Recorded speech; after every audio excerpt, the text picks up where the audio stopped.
Amadísimo Dios y Padre, venimos ante ti con humildad y reverencia, plenamente convencidos que tú eres el Dios Santo, todopoderoso y eterno, y que nosotros somos tus criaturas, que por tu gracia y misericordia nos has redimido con la sangre preciosa de tu Santo Hijo.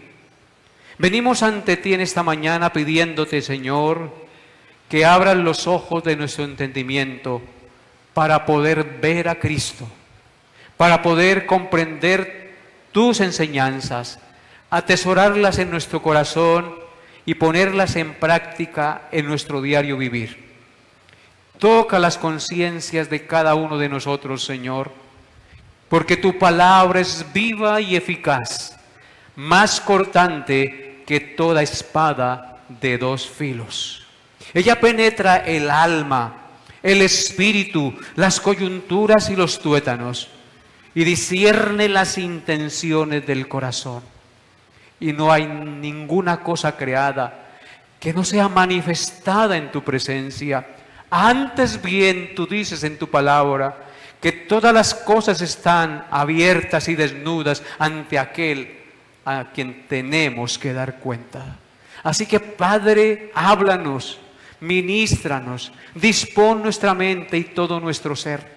Hoy es tu día y venimos a adorarte y venimos a escuchar tu palabra. Tu palabra es abierta y nosotros seremos edificados para gloria de tu nombre. Quita toda distracción, sueño, pereza, y no permitas que la palabra que caiga en el corazón sea arrebatada por el enemigo. No permita que los espinos la ahoguen. No permitas, Padre Santo, que la predicación sea en vano, sino que cumpla el propósito para el cual tú la envíes. Pon tus palabras en mi boca, Señor, y llévame a decir solo lo que es recto y justo ante tus ojos y para la edificación de tu pueblo conforme a la luz de tu verdad. Te lo pido en el nombre de Jesús, nuestro Señor amado. Amén y amén. Bien, mis hermanos, vamos a abrir nuestra Biblia en el Evangelio según San Juan, capítulo 1. Evangelio según San Juan, capítulo 1. Con la ayuda de Dios y de su Santo Espíritu, desde hoy en adelante, queridos hermanos, me propongo meditar y estudiar de manera expositiva con todos ustedes el glorioso y sublime Evangelio según San Juan. Así que lo primero que haré, amados hermanos, es dar una corta introducción, y en esta corta introducción miraremos rápidamente el autor y la fecha en que se escribió este Evangelio, la singularidad de este Evangelio y el propósito con que se escribió este Evangelio. Y luego meditaremos en los primeros 5 versículos de este primer capítulo. En cuanto al autor y la fecha, a través de la historia, querida Iglesia, los padres de la Iglesia, la tradición y el cristianismo ortodoxo siempre han reconocido al apóstol Juan como el discípulo amado y como el autor de este glorioso Evangelio. Aunque hay muchos que lo niegan y sacan cuentos de aquí y allá para negar que Juan no lo escribió, la realidad es que a través de la historia, la Iglesia y todos los eruditos bíblicos serios han considerado al apóstol Juan el autor de este Evangelio. Una de las pruebas externas más contundentes de que Juan escribió este Evangelio la tenemos con Irineo, un padre de la Iglesia primitiva. Cuando hablamos de los padres de la Iglesia nos referimos a todos aquellos discípulos de los discípulos del Señor Jesucristo que llevaron adelante el conocimiento del Evangelio y extendieron la predicación del mismo.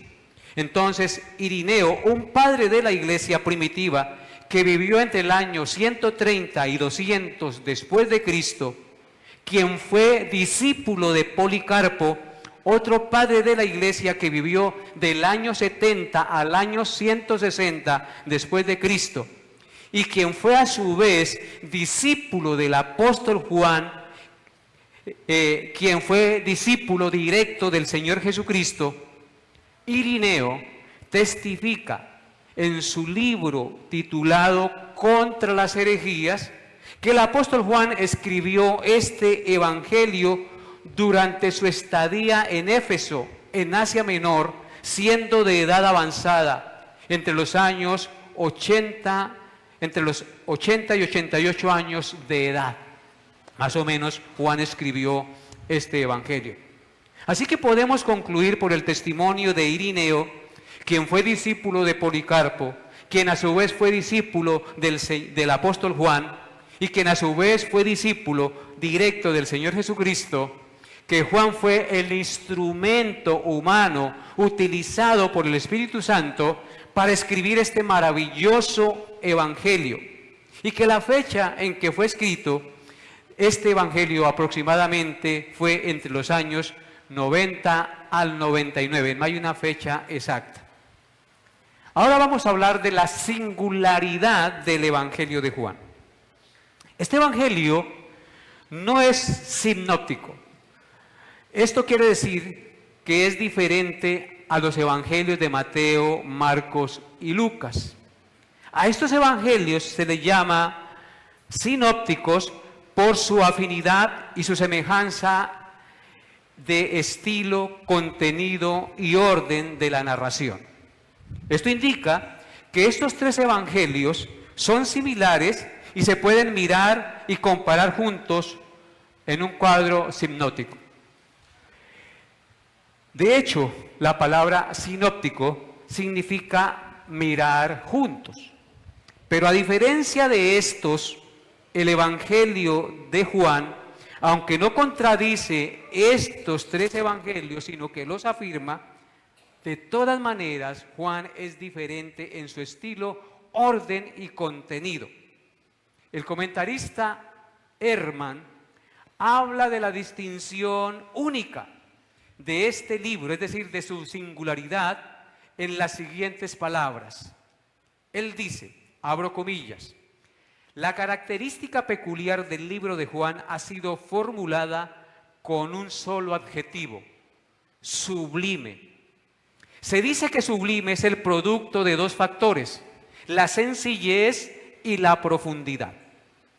Así es también en este pequeño libro. Sus relatos son tan sencillos que hasta a un niño le encantan y sin embargo contiene afirmaciones y verdades tan profundas que no hay filósofo capaz de sondearlas. Cierro comillas. Habiendo visto la singularidad de manera rápida del Evangelio de Juan, ahora miremos su propósito. Juan es el único de los evangelios que contiene una declaración precisa sobre el propósito del autor. Y esta declaración se encuentra en San Juan 20, 30 y 31. Vayan allá conmigo sin perder el primer capítulo de Juan. Juan 20, 30 al 31. Aquí encontramos el propósito del evangelio de Juan. ¿Qué dice Juan 20, 30 al 31? Dice así, hizo además Jesús otras señales en presencia de sus discípulos, las cuales no están escritas en este libro, pero estas se han escrito para que creáis que Jesús es el Cristo, el Hijo de Dios, y para que creyendo tengáis vida en su nombre. Amados hermanos, según este texto, dice el pastor John MacArthur que el objetivo de Juan era doble, apologético y evangelístico. Cuando dice apologético, el texto dice, para que creáis que Jesús es el Cristo, el Hijo de Dios. Y evangelístico, para que creyendo tengáis vida en su nombre. En cuanto al propósito apologético, el escrito tiene la intención de convencer a sus lectores de la identidad de Jesús como el Mesías prometido. Es decir, convencerlos que Él no era un impostor, como algunos afirmaban, sino realmente el Mesías prometido en el Antiguo Testamento. Y para esto Juan, en su Evangelio, se presenta o lo presenta como el Dios encarnado. ¿Qué dice el primer capítulo de Juan? En el principio era el verbo y el verbo era con Dios y el verbo era Dios.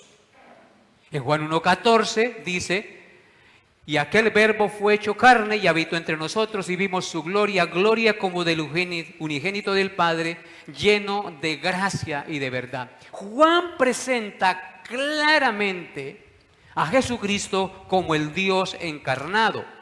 Jesús les dijo: de cierto os digo, antes que Abraham fuese, yo soy.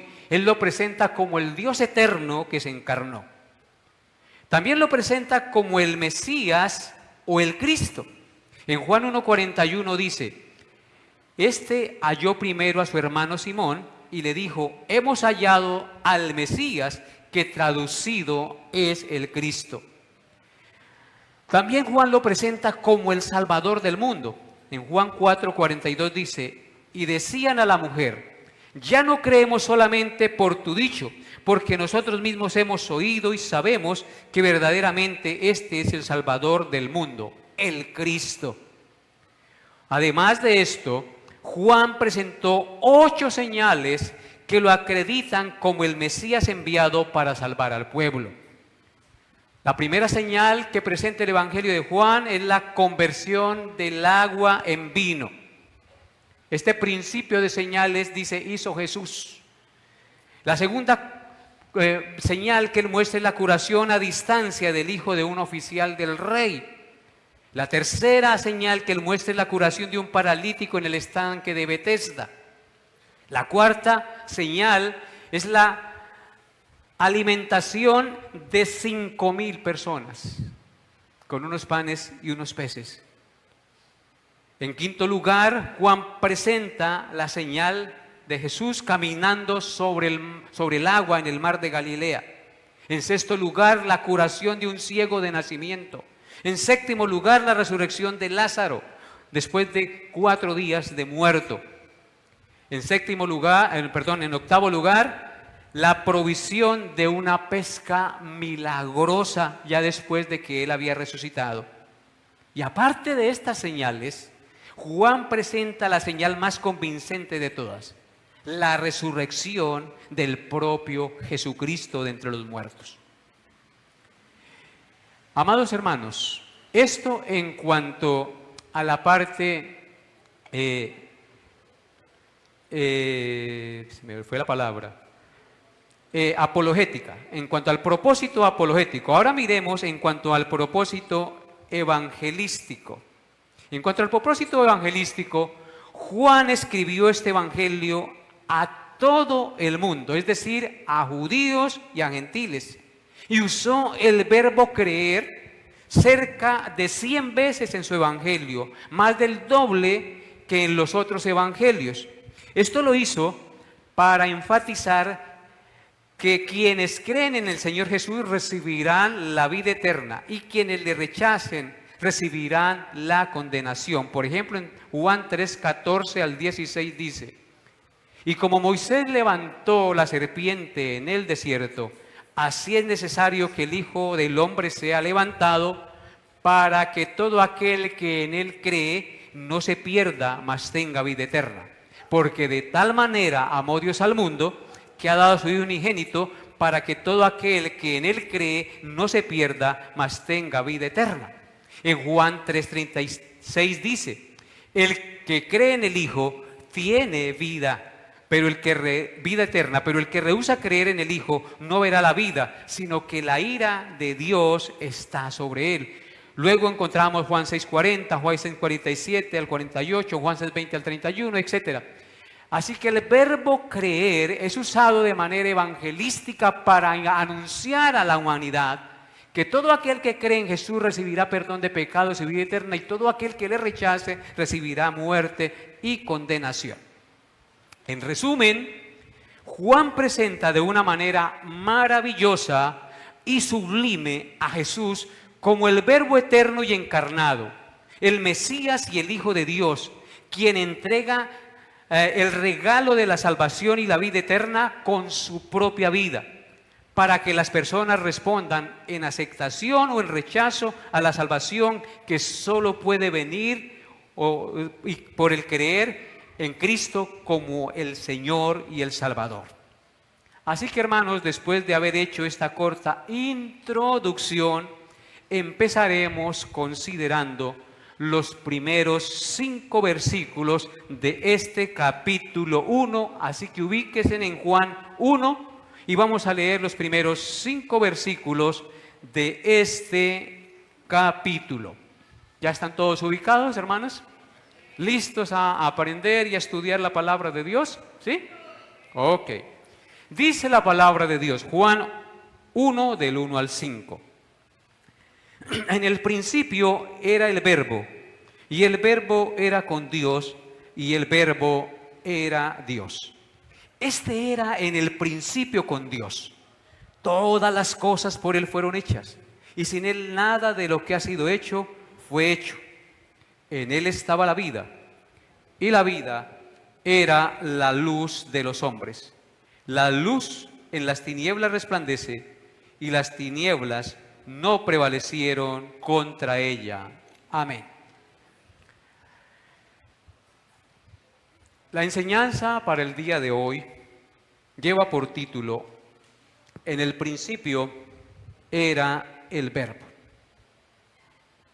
El primer versículo del Evangelio según San Juan, a través de los tiempos, querida iglesia, ha sido reconocido por los comentaristas y estudiosos bíblicos como uno de los versículos más sublimes y profundos en la Biblia.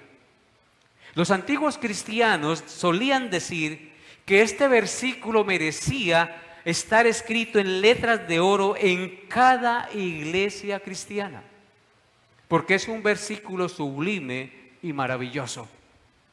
Este primer versículo del Evangelio de Juan menciona la palabra verbo 3 veces para hacer mención a Jesucristo, el Hijo de Dios, la segunda persona de la Trinidad que se encarnó. ¿Cómo sabemos que la palabra verbo significa que es Jesucristo? Si usted adelanta su mirada al versículo 14, la misma Biblia nos responde. Dice, y aquel verbo, el del versículo 1, fue hecho carne. ¿A quién se está refiriendo? A Cristo.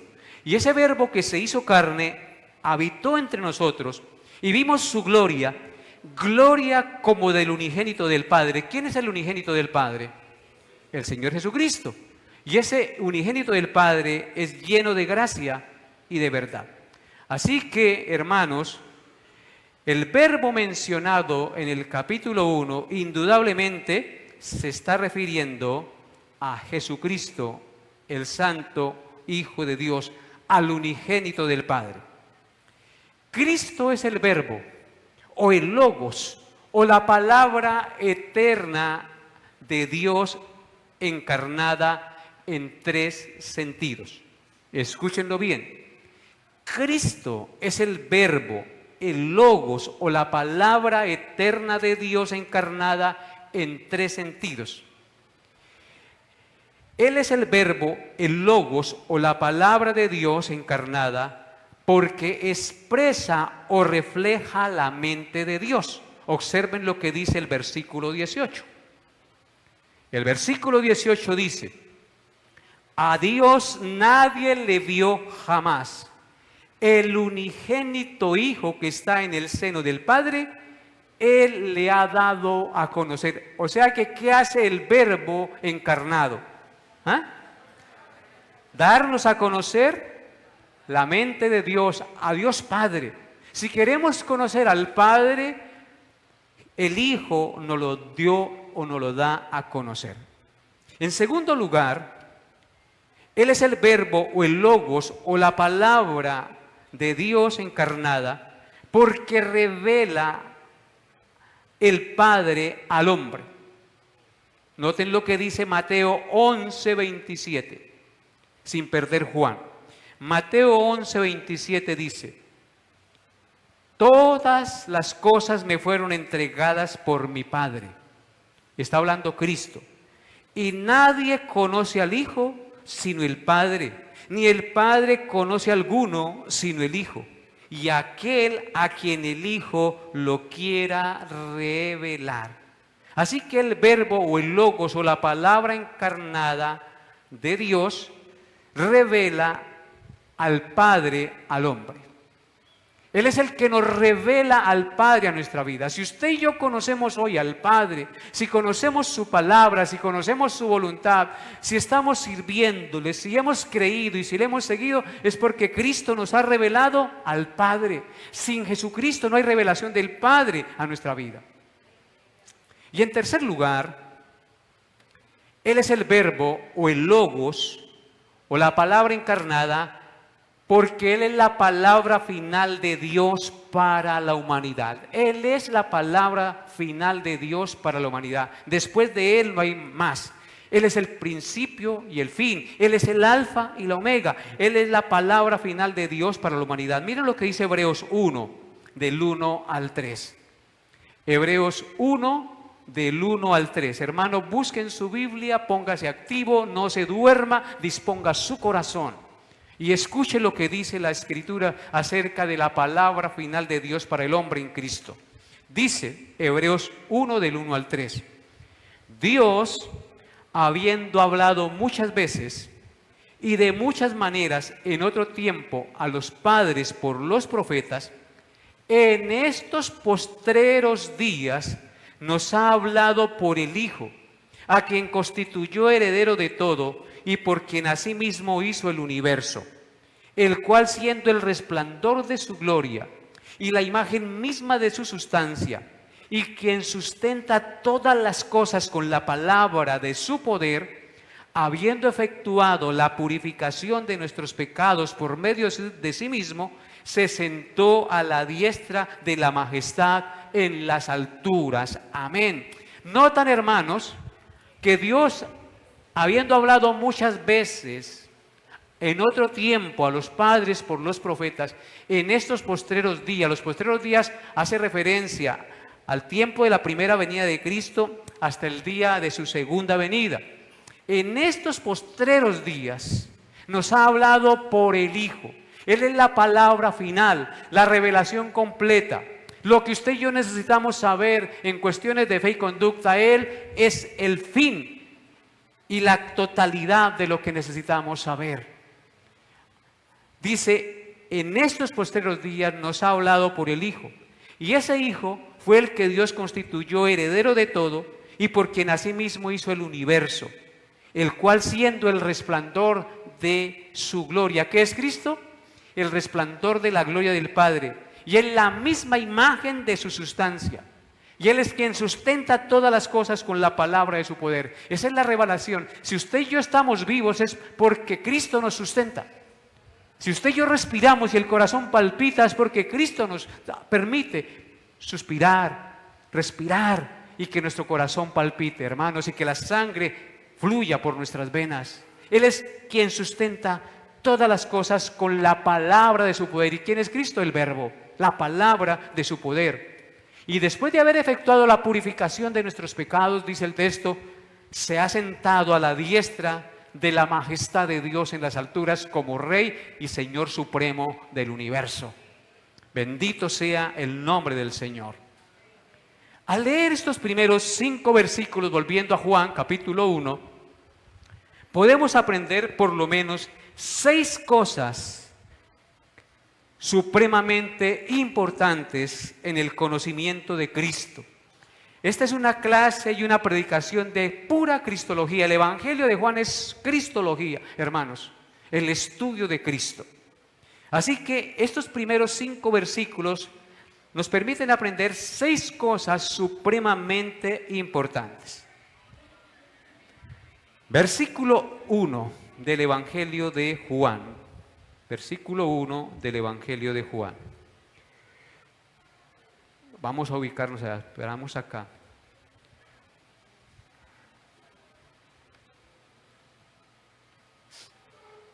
Dice la palabra de Dios: en el principio era el Verbo, y el Verbo era con Dios, y el Verbo era Dios.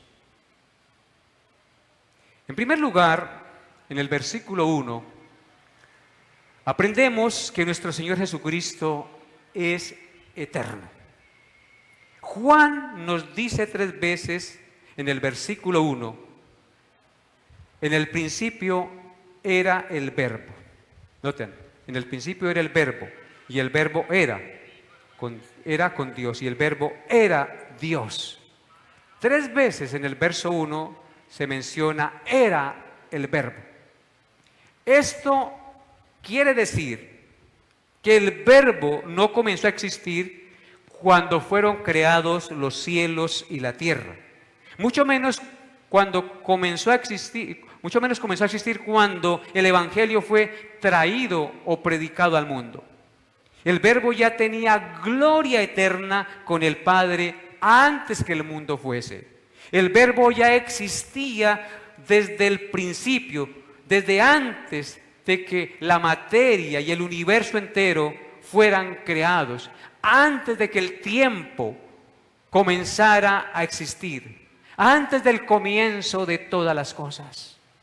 Podemos decir que en razón que el tiempo comenzó con la creación del universo, cualquier cosa sucedida antes de la creación es eterna, porque las cosas comenzaron a existir y el tiempo comenzó a existir desde el principio que se crearon.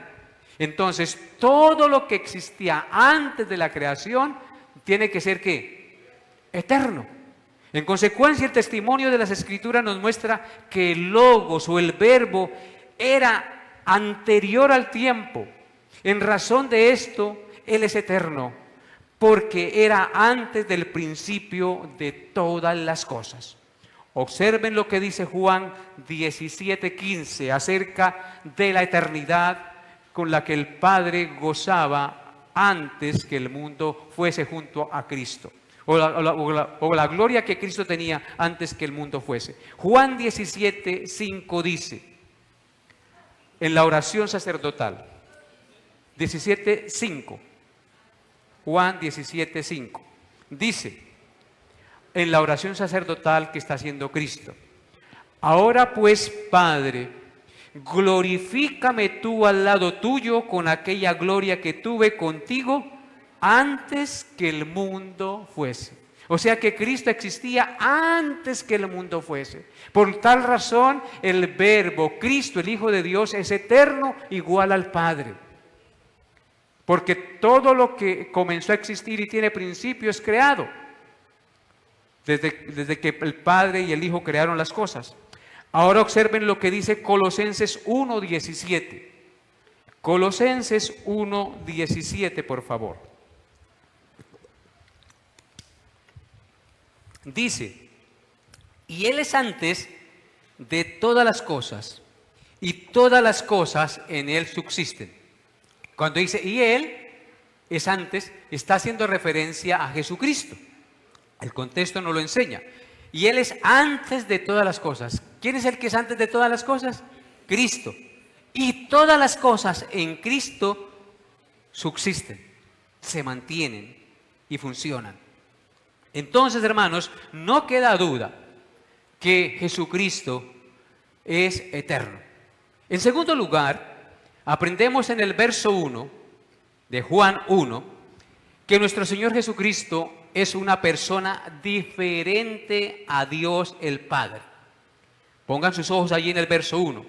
Dice, y el Verbo era con Dios. El Verbo era con Dios. Él era eterno junto con el Padre.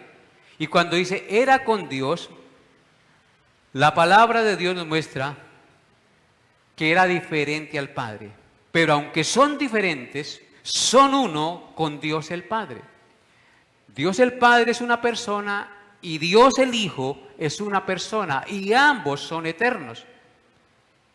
El Padre y el Verbo, aun siendo dos personas diferentes, están unidos por una unión inefable y eterna que humanamente no se puede explicar. Allí donde siempre ha estado el Padre, desde toda la eternidad ha estado y estará también el Verbo, es decir, el Hijo de Dios, unido al Padre en eterna gloria y majestad. Eso es un insondable misterio. Eso es un misterio que no podemos explicar de manera humana ni lógica. Bienaventurado aquel que es capaz de creerlo y de aceptarlo como un niño sin tratar de explicarlo humanamente, porque no hay mente ni inteligencia humana que lo pueda explicar. Dios va más allá en su esencia, en su perfección, en su grandeza, que la razón del ser humano. De Él solo conocemos lo que Él mismo quiso revelarnos en su palabra. Así que el Padre es Dios, el Hijo es Dios, son dos personas eternas, pero al mismo tiempo son uno, en una unidad inquebrantable, en una unidad gloriosa e inefable que nosotros no podemos explicar. En tercer lugar, aprendemos en este verso 1 de Juan que el Señor Jesucristo es Dios mismo. Juan nos dice también en el verso 1 que el Verbo era Dios. Lo primero que él dice, en el principio era el Verbo. Luego dice, el Verbo era con Dios. Y en tercer lugar dice, y el Verbo era Dios. Así que en este tercer punto, Juan nos enseña que el Señor Jesucristo es el mismo Dios. Juan nos dice, y el Verbo era Dios. Es decir, no era una criatura, no era un mero ángel creado o un ser inferior a Dios, el Padre, e investido con poder para redimir a los pecadores, como enseñan algunos herejes, que era un ángel muy alto en poder y revestido de autoridad para redimir a los pecadores. Eso es falso. El texto nos revela que el Verbo, Cristo, era Dios. Esto quiere decir, no era nada inferior a Dios Padre, al Dios perfecto, sino igual al Padre en su eterna deidad y en su sustancia, y en su poder y en su majestad. Cristo es Dios, igual a Dios, coeterno con el Padre, igual en gloria, igual en majestad, igual en poder, igual en santidad. Observen lo que dice Juan 14:9. Juan 14:9 dice, Jesús le dijo, tanto tiempo hace que estoy con vosotros y no me has conocido, Felipe. El que me ha visto a mí, ha visto al Padre. ¿Cómo pues dices tú, muéstranos al Padre? Jesucristo es igual a Dios, es coeterno con el Padre. En Colosenses 1:15 dice, y Él es la imagen del Dios invisible, el primogénito de toda creación.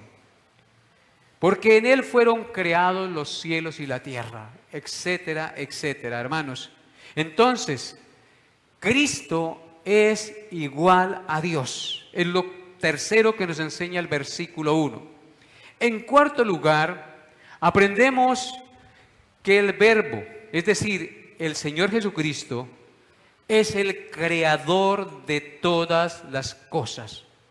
Juan nos dice en el verso 3, todas las cosas por Él fueron hechas, y sin Él nada de lo que ha sido hecho fue hecho. Esto confirma que Él es Dios, por supuesto. Él es el creador de todas las cosas. Así que lejos de ser una criatura de Dios, como algunos herejes han afirmado equivocadamente, Jesucristo es el Verbo encarnado, quien creó el infinito y vasto universo y todo lo que contiene. Él mandó y fueron creadas todas las cosas. Queridos hermanos, el texto es contundente. El versículo 3 dice, y que sin Él, es decir, sin Cristo, nada de lo que ha sido hecho fue hecho. ¿Sí nota lo que dice? Todas las cosas por Él fueron hechas, y sin Él nada de lo que ha sido hecho fue hecho. Amén. Queridos hermanos, no cabe la menor duda, y el texto es supremamente claro, que Jesucristo es el Creador. Y si es el Creador, es Dios. Porque solamente el que puede crear es Dios. Y Dios hizo todo de la nada con la palabra de su poder. Vamos a mirar unos textos que confirman esto. Y que hoy ustedes al leerlo con los lentes que nos muestra Juan 1, verso 3, podemos entender claramente que Jesucristo es Dios y del que se está hablando también en el Antiguo Testamento. Salmo 33, 6. Dice así, Salmo 33, 6. Por la palabra de Jehová fueron hechos los cielos y todo el ejército de ellos por el aliento de su boca. ¿Notan ustedes? Contundentemente dice el salmista, por la palabra de Jehová, es decir, por el Verbo encarnado, fueron hechos los cielos y todo el ejército de ellos. Los ejércitos significa todas las estrellas y galaxias que hay en el infinito y vasto universo. Todo fue hecho, ¿por qué? Por el aliento de su boca. Él mandó y existió, hermanos. Y esto es supremamente glorioso para mirar a Cristo con suprema reverencia y entender la gran humillación que Él estuvo dispuesto a soportar para salvarnos. Ahora miremos lo que dice el Salmo 148, versículos 5 al 6. Salmo 148, 5 al 6 dice, alaben el nombre de Jehová, porque Él mandó y fueron creados. Los hizo ser eternamente y para siempre. Les puso ley que no será quebrantada. ¿Quién hace que el mar no se salga de su curso?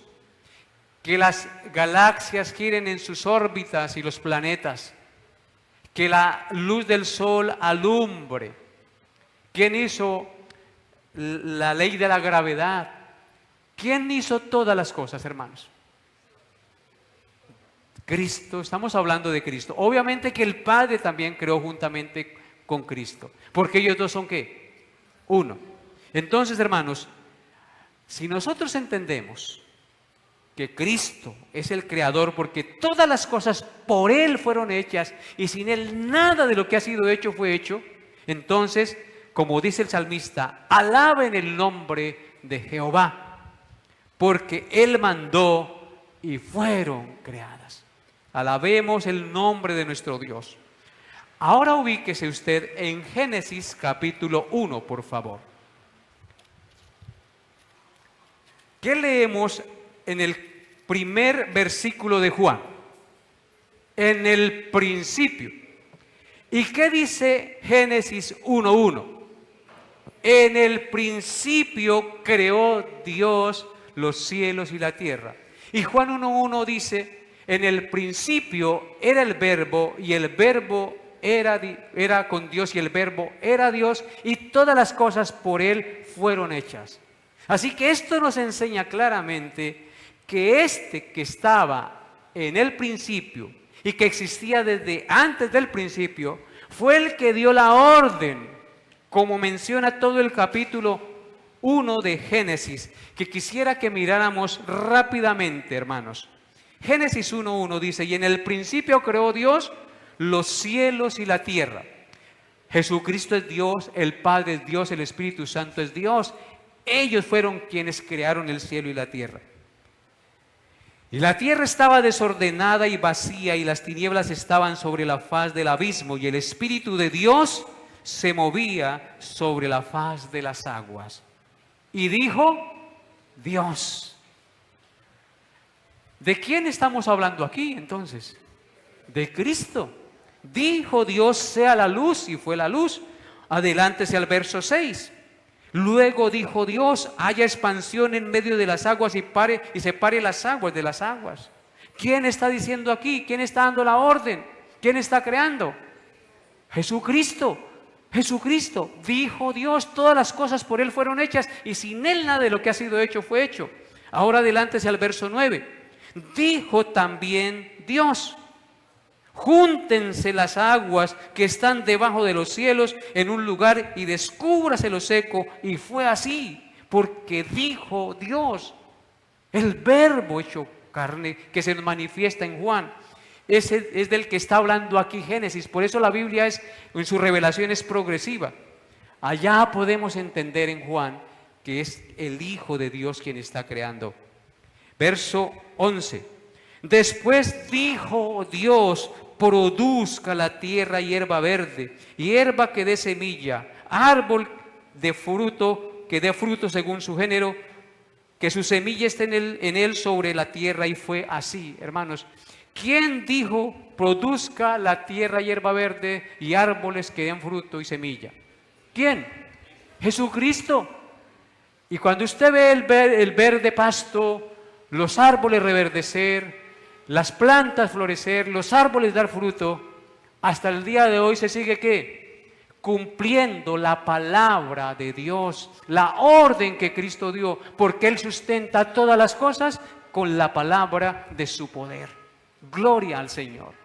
Así que cuando veamos nosotros que la tierra produce, que la tierra reverdece, que los árboles florecen, que producen fruto y semilla, glorifiquemos y honremos a nuestro Dios. Él nos está hablando. Recordemos que la creación es un libro abierto que nos testifica diariamente. Es un sermón sin palabras que nos habla de la existencia y el poder y la magnificencia de Dios.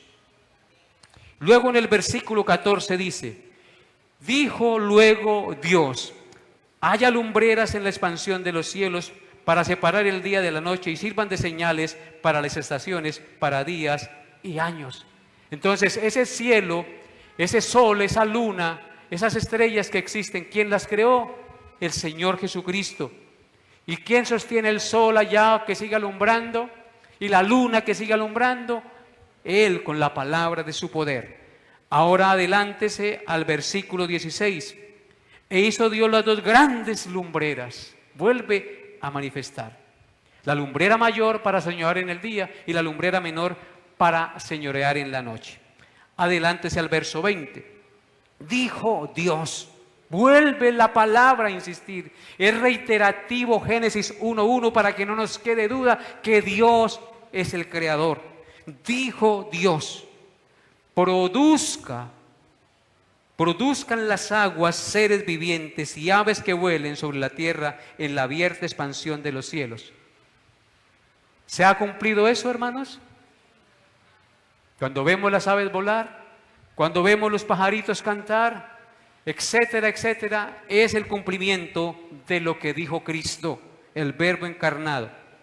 Y creó Dios, verso 21, los grandes monstruos marinos y todo ser viviente que se mueve, que las aguas produjeron según su género, y toda ave alada según su especie. Y vio Dios que era bueno. Todo lo que quiso Cristo es bueno. Verso 24. Estamos viendo Génesis 1:1 con los lentes de San Juan capítulo 1, verso 1. Verso 24. Luego dijo Dios, es decir, Cristo, produzca la tierra seres vivientes según su género, bestias y serpientes, animales, y todo lo que nosotros vemos de animales, que Jesucristo los creó, y hasta el día de hoy siguen habiendo animales y se sigue reproduciendo por la palabra de Cristo. Verso 25. E hizo Dios animales de la tierra, según su género, ganado según su género, y todo animal que se arrastra sobre la tierra según su especie, y vio Dios que era bueno. Todo lo que Cristo hizo es bueno. Verso 26. Aquí llega otra cosa maravillosa. Entonces dijo Dios, hagamos al hombre a nuestra imagen, conforme a nuestra semejanza. Aquí podemos entender que las tres personas de la Trinidad, Padre, Hijo y Espíritu Santo, estaban ¿qué? Creando, haciendo las cosas.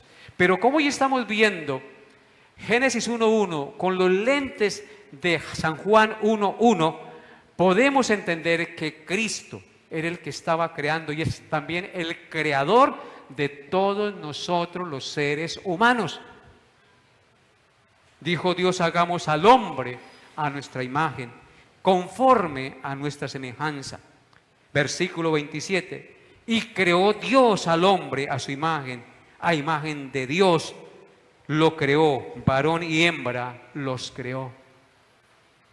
Así que todo aquello que viole esa norma es incorrecto, va contra lo que Dios ha establecido.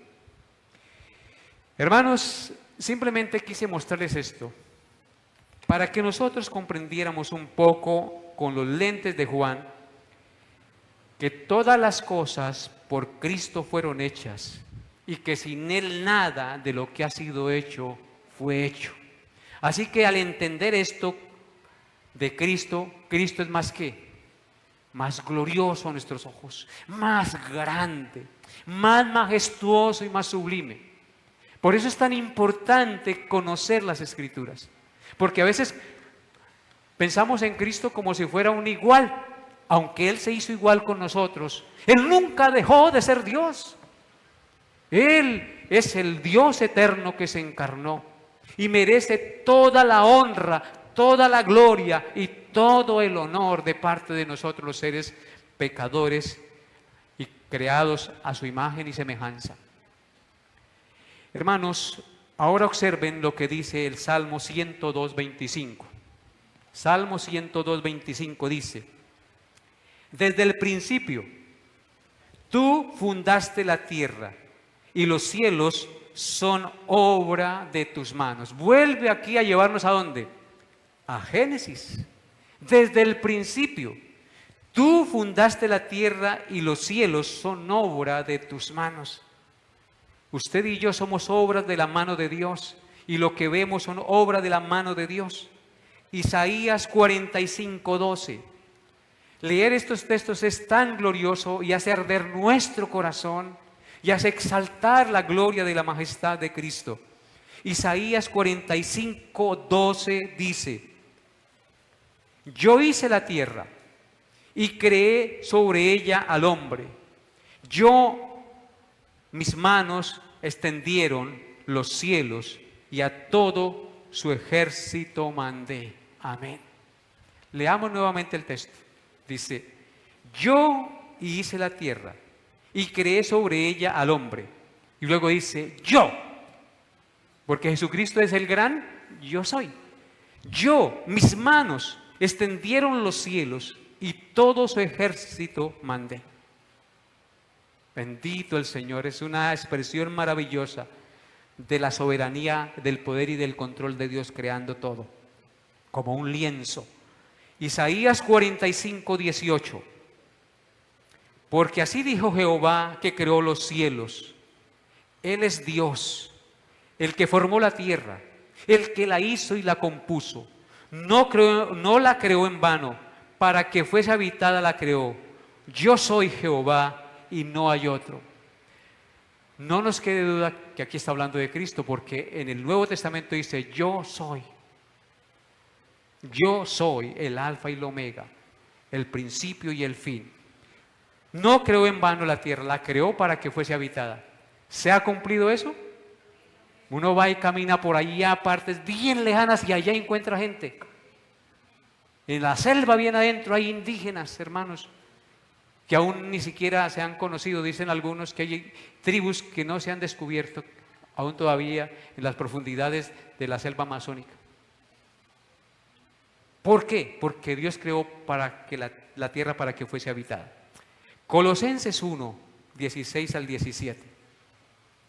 Colosenses 1, 16 al 17, hablando de Cristo, dice: porque en Él fueron creadas todas las cosas, las que hay en los cielos y las que hay en la tierra, visibles e invisibles, sean tronos, sean dominios, sean principados, sean potestades, todo fue creado por medio de Él y para Él. Y Él es antes de todas las cosas, y todas las cosas en Él subsisten. ¿Qué texto tan maravilloso, hermanos? Y ahí vamos a dejar, hermanos, hay más textos. Hebreos 1, del 1 al 3, que ya lo leímos, Revelaciones o Apocalipsis 4:11, y etcétera, etcétera. En quinto lugar, aprendemos en este pasaje que el Señor Jesucristo es la fuente de toda vida y luz espiritual. San Juan nos dice en el verso 4, en Él, en Cristo, el Verbo eterno, estaba la vida, y la vida era la luz de los hombres. Si notan lo que dice el verso 4, en Él, es decir, en el Verbo eterno, en Cristo, estaba la vida, y la vida era la luz de los hombres. ¿Qué quiere decir esto? Que Jesucristo tiene vida en sí mismo, que Él es autoexistente, porque en Él estaba la vida. Él es la fuente de la vida, Él es autoexistente. Por lo tanto, Él es la única fuente eterna de la cual los hijos de los hombres han obtenido siempre la vida y la luz espiritual. Toda la vida y la luz espiritual que tuvieron Adán y Eva antes de la caída procedía de Cristo. Toda liberación del pecado y de la muerte espiritual que todo hijo de Adán ha disfrutado desde la caída hasta nuestros días procede de Cristo. Toda la luz de la conciencia o del entendimiento verdadero que tienen los hombres ha fluido de Cristo. Así que, amado hermano, Cristo es el Verbo encarnado. Es la persona más importante y necesaria para la humanidad, porque Él es la fuente de la vida eterna y la luz verdadera para los hombres que están en tinieblas. Primera de Juan 5:12 dice, escuchen, Primera de Juan 5:12, el que tiene al Hijo tiene la vida. El que no tiene al Hijo de Dios no tiene la vida, porque Él es la fuente de la vida. Y en sexto lugar, aprendemos en el verso 5 de nuestro pasaje que la luz de la vida del Verbo encarnado nunca podrá ser extinguida por las tinieblas de la maldad. El texto dice, la luz en las tinieblas resplandece, y las tinieblas no prevalecieron contra ella. Esto significa que las tinieblas de maldad nunca han triunfado, ni triunfarán, ni apagarán la luz de Dios en este mundo. Jesucristo es el creador de la vida y la luz del mundo. Su vida irradia luz a la humanidad en las tinieblas de su pecado. En su luz nos vemos tal como somos, hermanos. De la única manera que tú y yo podemos conocer nuestro pecado es a la luz de la palabra de Dios. Así que en su luz nos vemos tal como somos, pecadores destituidos de la gloria de Dios, en necesidad de un Salvador. La inmensa mayoría de la humanidad, en todas las épocas, ha rehusado venir a la luz de Cristo. Ha olvidado que están perdidos en sus pecados y que necesitan un Salvador.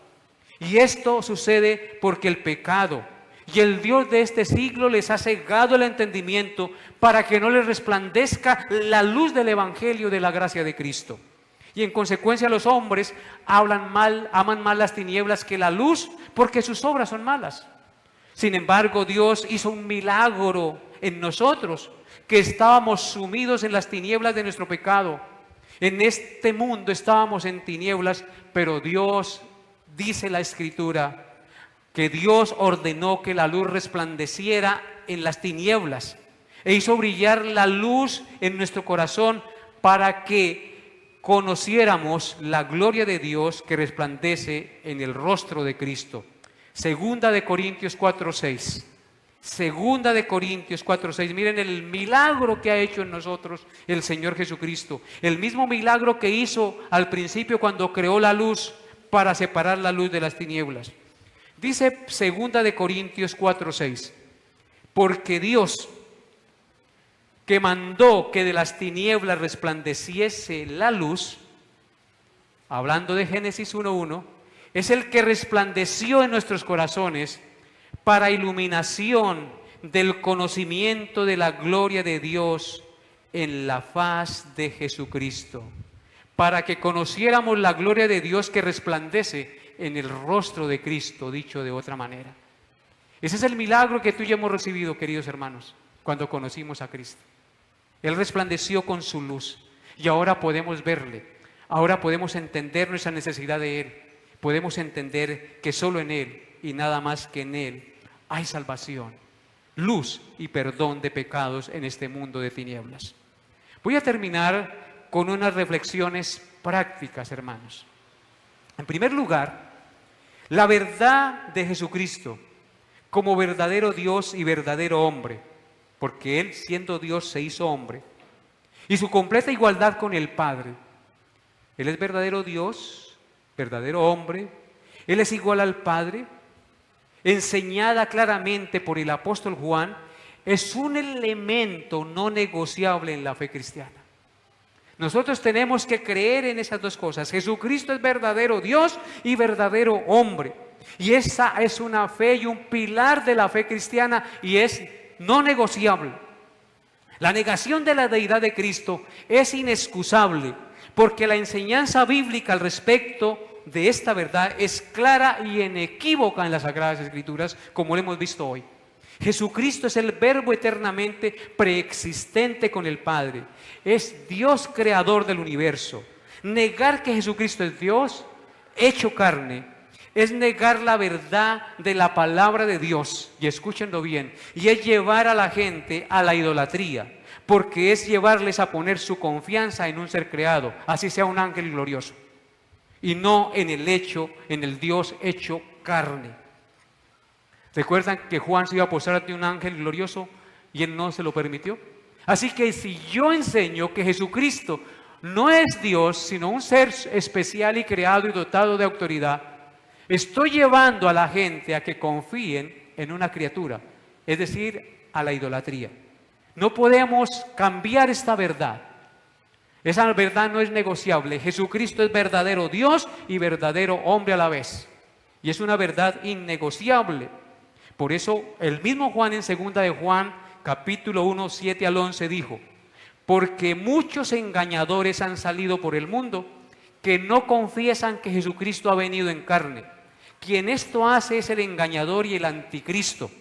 Mirad por vosotros mismos, para que no perdáis el fruto de vuestro trabajo, sino que recibáis galardón completo. Cualquiera que se extravía y no persevera en la doctrina de Cristo, no tiene a Dios. El que persevere en la doctrina de Cristo, este sí tiene al Padre y al Hijo. Si alguno viene a vosotros y no trae esta doctrina, no la recibáis en casa, ni le digáis bienvenido, porque el que dice bienaventurado a este que le recibe, o le dice bienvenido, participa de sus malas obras. Eso está en 2 de Juan 1, 7 al 11. En segundo lugar, cuando Juan inspirado por el Espíritu Santo, llama a Jesús el Verbo, esto no solo implica que Él nos trae su mensaje de salvación, sino que Él mismo es el mensaje de salvación.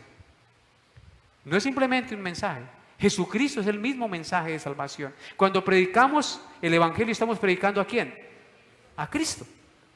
Así que cuando rechazamos o ignoramos su palabra, lo rechazamos a Él y al rechazarlo a Él, rechazamos la vida. Que se nos quede esto bien claro. Rechazar a Cristo es rechazar la vida. En tercer lugar, cuando el Verbo nos creó, nos hizo de la nada, del polvo. Debido a que somos seres creados de la nada o del polvo, no hay razón para ser orgullosos y pretenciosos, queridos hermanos. Entender esta verdad nos debe llevar a ser cada día más humildes y a ser cada día más dependientes y adoradores a Dios nuestro Creador. Recordemos que si existimos es solo porque el Verbo eterno nos creó.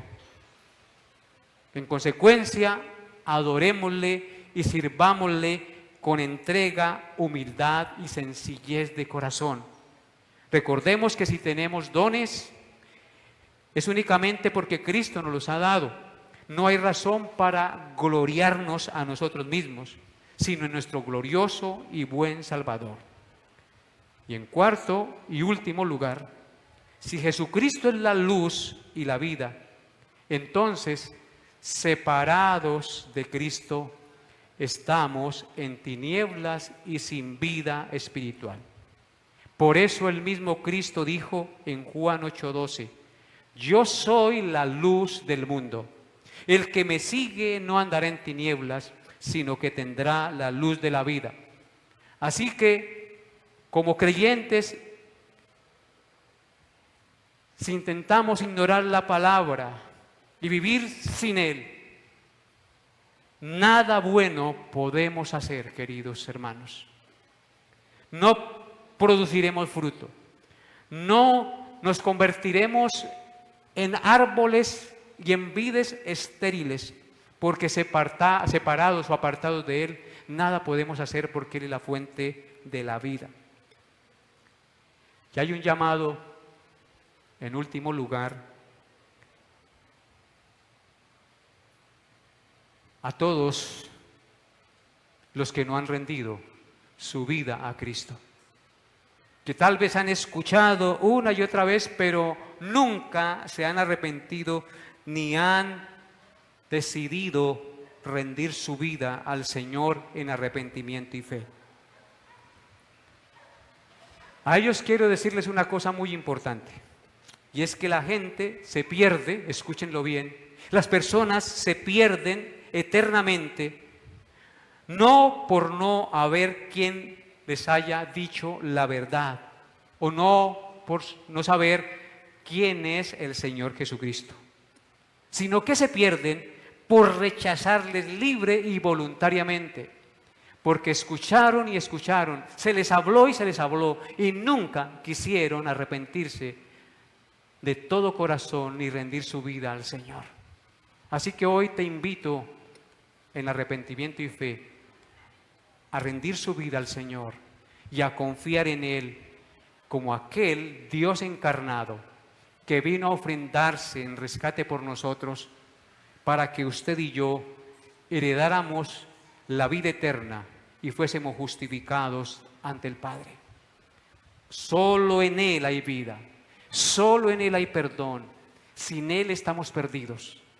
Y los que ya conocemos de Él y hemos andado y transitado con Él, sigamos aferrados a sus promesas, viviendo para Él, amándole y sirviéndole con humildad cada día, y cada día llenándonos más de su conocimiento y reflejando su carácter en el mundo donde nos toque vivir, en el hogar, en el trabajo, mostrando humildad, amándonos y perdonándonos de la manera que Cristo nos amó y nos perdonó.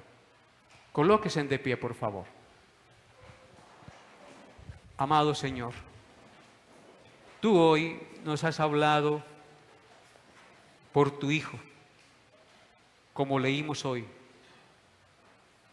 En otro tiempo nos hablaste a los padres por los profetas, y en estos posteriores días nos has hablado por el Hijo, y nos sigues hablando por el Hijo, a quien constituiste heredero de todo y por quien asimismo hiciste el universo. Todas las cosas por Él fueron hechas, por Cristo, y sin Él nada de lo que ha sido hecho fue hecho. En Él estaba la vida y está la vida, y la vida era la luz de los hombres. Y aunque las tinieblas quieran prevalecer, no lo podrán hacer, porque la luz de Cristo es mayor. Y las puertas del infierno no prevalecerán contra la luz de Cristo ni contra su iglesia.